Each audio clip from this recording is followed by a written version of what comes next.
વિકાસની સાફલ્ય ગાથા.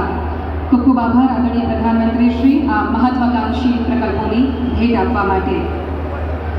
નવરાત્રિમાં જ્યારે આપણે સૌ શક્તિ પૂજાનો ઉત્સવ ઉજવી રહ્યા છીએ ત્યારે ફરી યાદ કરીએ એ પંચામૃત યોજનાને, જેનો પ્રારંભ આદરણીય શ્રી નરેન્દ્રભાઈએ તેઓ જ્યારે ગુજરાતના મુખ્યમંત્રી હતા ત્યારે કરાવ્યો હતો.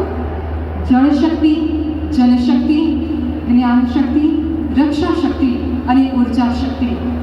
20 વર્ષથી વિકાસનો આ અખંડ યજ્ઞ ગુજરાતને અજવાળી રહ્યો છે. ઉર્જા શક્તિના યજ્ઞમાં આજે વધુ એક આહુતિ ગ્રીન એનર્જીને વેગ આપવા, ગુજરાતની પ્રગતિ હોય જળ શક્તિ, જનશક્તિ, જ્ઞાન શક્તિ કે રક્ષા શક્તિ, देश विकास केंद्र में से प्रबल इच्छा शक्ति. आइए जोरदार तालियों के साथ आमंत्रित करते हैं नूतन भारत के समर्थ निर्माता माननीय प्रधानमंत्री श्री नरेंद्र भाई मोदी जी को अपने बहुमूल्य मार्गदर्शन के लिए.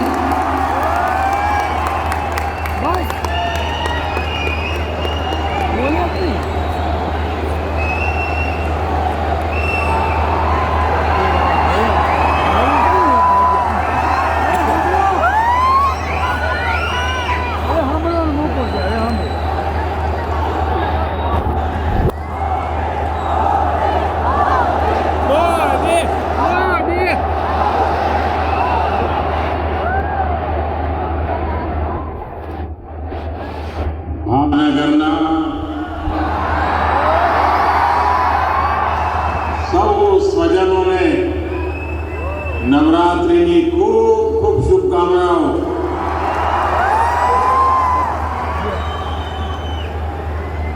સૌથી પહેલા તો મારે ભાવનગરની ક્ષમા માંગવી છે.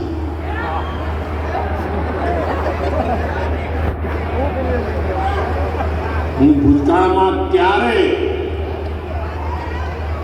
આટલા બધા સમય પછી ભાવનગર આવ્યો હું એવી આ પહેલી ઘટના છે. વચ્ચે આવી ન શક્યો એટલા માટે ક્ષમા માંગુ છું. અને છતાંય આજે આપણે જે આશીર્વાદ વરસાવ્યા છે, જે પ્રેમ વરસાવ્યો છે, એને હું ક્યારેય નહીં ભૂલી શકું. દૂર દૂર સુધી મારી નજર જાય છે. આટલી મોટી સંખ્યામાં, અને એ પણ આવી ગરમીમાં આપને શત શત નમન કરું છું. આજે મારી भावनगर मुलाकात एक विशेष है.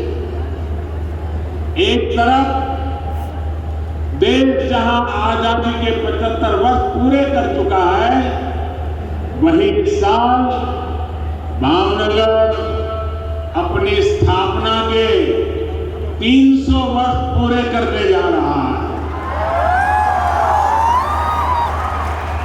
300 वर्षों की अपनी इस यात्रा में भावनगर में सतत विकास की, सौराष्ट्र की सांस्कृतिक राजधानी के रूप में अपनी एक पहचान बनाई है. इस विकास यात्रा को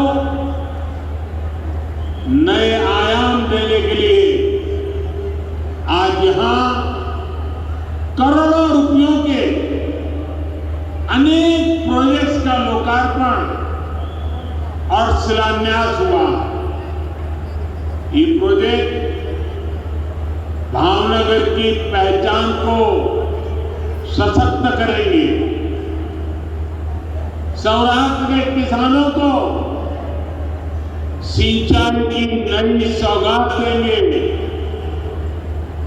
आत्मनिर्भर भारत अभियान को और मजबूती देंगे.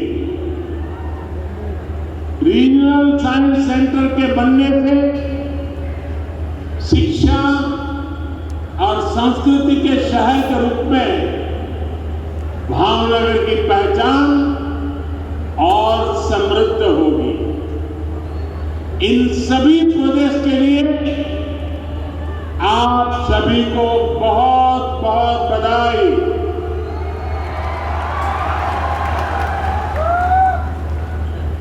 भाइयों और बहनों, जब भी मैं भावनगर आया हूं तो एक बात जरूर कहता रहा हूं, बीते 2.5-3 दशकों में जो गुंज सूरत, वडोदरा और अहमदाबाद की रही है, अब वही गुंज राजकोट, जामनगर और भावनगर की होने वाली है।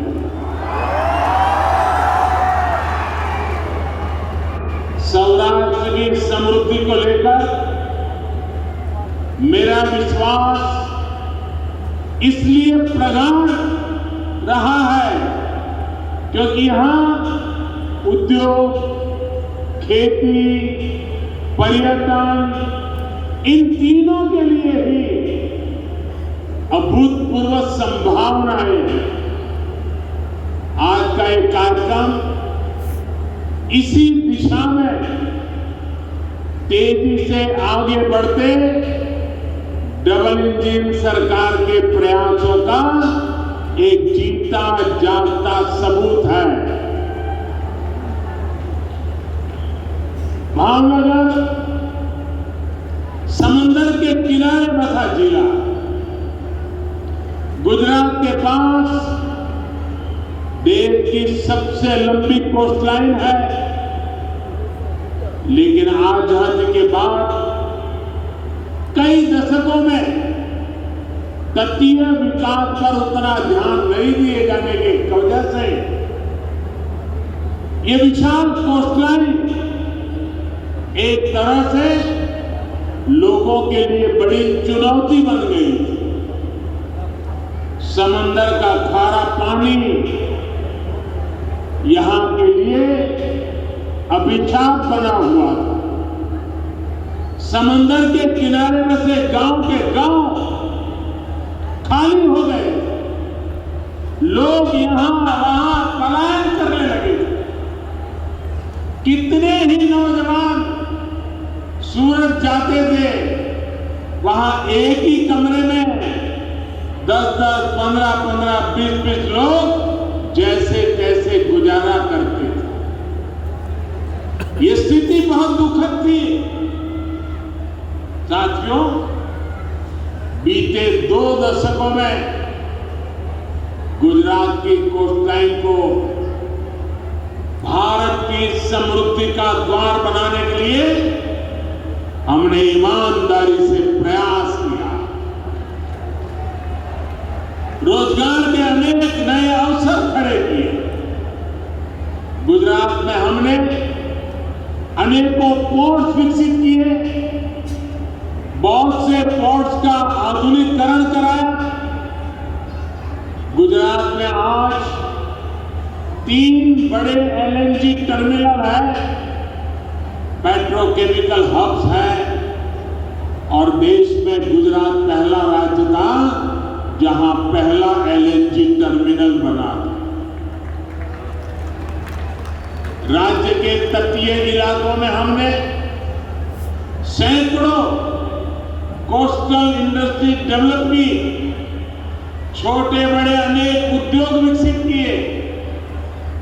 उद्योगों की ऊर्जा की मांग को पूरा करने के लिए हमने कोल टर्मिनल्स का नेटवर्क भी तैयार किया। आज गुजरात के तटीय इलाकों में अनेक पावर प्लांट जो केवल गुजरात ही नहीं पूरे देश को ऊर्जा देते हैं। हमारे मछुआरे भाई बहनों की मदद के लिए हमने फिशिंग हार्बर्स बनवाए, फिश लैंडिंग सेंटर्स और फिश प्रोसेसिंग को भी बढ़ावा दिया। फिशिंग हार्बर का जो मजबूत नेटवर्क हमने तैयार किया है, उसका भी निरंतर विस्तार किया जा रहा है, उसका आधुनिकीकरण किया जा रहा है। गुजरात के तट